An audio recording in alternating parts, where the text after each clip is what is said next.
Dhaka board ২০২৬ সংক্ষিপ্ত প্রশ্ন ঘ। প্রশ্নটিতে বলা আছে ১২% ক্ষতিতে একটি দ্রব্যের বিক্রয় মূল্য ২৬৪ টাকা হলে দ্রব্যটির ক্রয় মূল্য নির্ণয় করো। ক্ষতির ক্ষেত্রে বিক্রয় মূল্য বের করার জন্য ক্রয় মূল্য থেকে ক্ষতিটা বাদ দিতে হয়।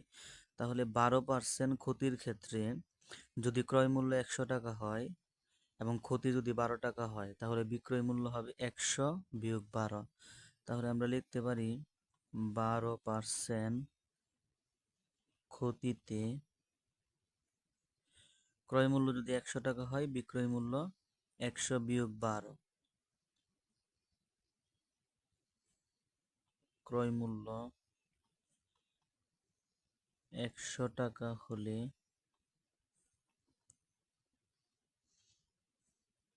বিক্রয় মূল্য ১০০ বিয়োগ ১২ টাকা। ১০০ থেকে ১২ বাদ দিলে হয় ৮৮ টাকা। আমাদেরকে বের করতে বলছে ক্রয় মূল্য।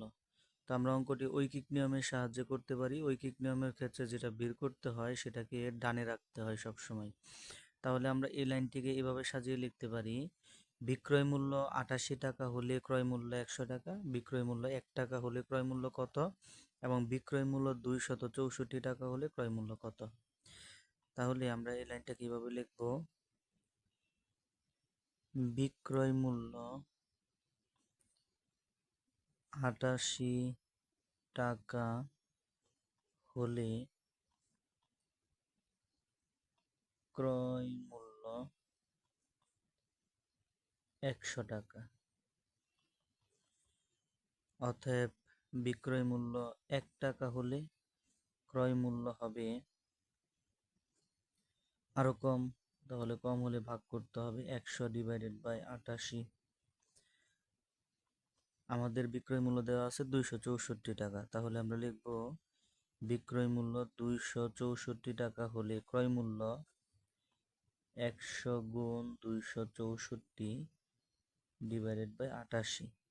তাহলে ৮৮ দিয়ে ৬৪কে ভাগ করলে হয় ৩, ৩ দিয়ে ১০০কে গুণ করলে হয় ৩০০। সুতরাং আমাদের উত্তর হবে ৩০০ টাকা।